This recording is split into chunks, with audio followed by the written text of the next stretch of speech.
Alam naman natin na bihirang-bihira lang sa Pinas ang magkaroon ng height na 6'7" pataas. At kung meron man ay kadalasang hindi athletic at mabagal sa laro dahil na rin sa ating genes na Asian. Kaya maraming mga higanting player dito sa Pilipinas ang mga nasayang o di kaya naman ay hindi naging successful ang career. Ngunit sa player na pag-uusapan natin ngayon mga boss, ay tila maiiba ang istorya ng kanyang karera dahil napakalaki ng kanyang naging improvements at sigurado akong pamilyar na kayo sa kanya. Ang tinutukoy ko mga boss ay si Drix De Los Reyes.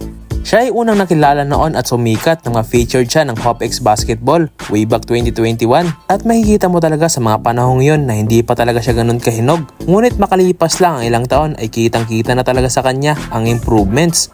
Si Drix mga boss ay isang 6'8" center ng Bacoor, Cavite. Nang makilala nga siya sa HopX ay marami nag-offer sa kanyang iba't ibang eskwelahan, kabilang na nga dyan ang Litran. Ngunit hindi siya pinalad at bumagsak nga siya sa NU Bulldogs kung saan dito siya naglaro ng high school. Ngunit naging limitado lang ang minuto ni Drix at nakapaglaro lang siya ng 9 games. Kaya napilitan siyang lumipat ng ibang eskwelahan. Kaya muli siyang lumipat sa Litran Knights na kilala sa mga mahuhusay na big man. Ngunit sa kasamaang palad ay napabalitan nitong nakaraang buwan lang na maglalaro naman siya sa defending champion sa NCAA na Mapua Cardinals. Habang hindi pa nagsisimula ang NCAA season ay nakahanap si Drix ng pwede niyang gamitin para mas lalo pa siyang mag-improve. At yun nga ang maglaro sa mga ligang labas. Well, ginawa na rin to ni Kevin Kiambao ang magpalakas gamit ang ligang labas. For me, marami namang benefit sa isang collegiate player ang mga ganitong liga. Dito mo nga makikita ang mga tunay na pisikalan, pabilisan at iba't ibang mga diskarte sa bawat play. Samahan mo pa ng matinding pressure sa bawat player dahil sa mga fans. Kaya makikita mo talaga kay Drix De Los Reyes ang malaki niyang improvements. Ngunit sana ay madala niya ang mga yan sa NCAA. At ito nga mga boss, at panoorin natin ang kanyang mga highlights at kayo na nga ang bahalang humusga.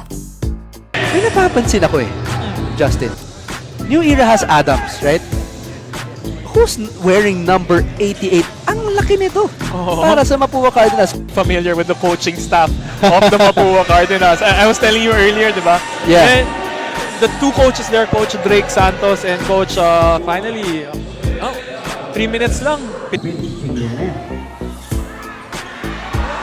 Hoy, wala! Big man! Yes! Ang malaking naman! Tolentino, bounce pass to the big man. The big man! Mr. Ron! Big man! To Tolentino! Tolentino! Drop to the last stress! The big man alone! Line of the stress! One of the stress! Like the big man! The single one!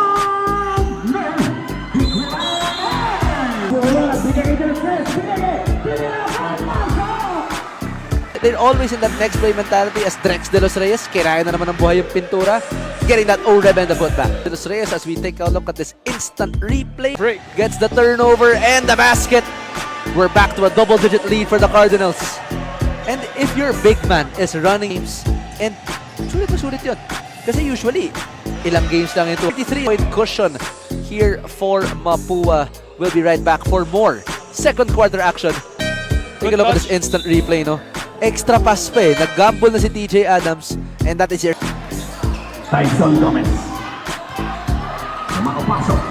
Napagabag. Good. Ayun, nakawala. Pinaskate niya na sila. Sinausaw. Susi Mario. Napasa pa rin. Napasa. Pinasa kay De Los Reyes na naman.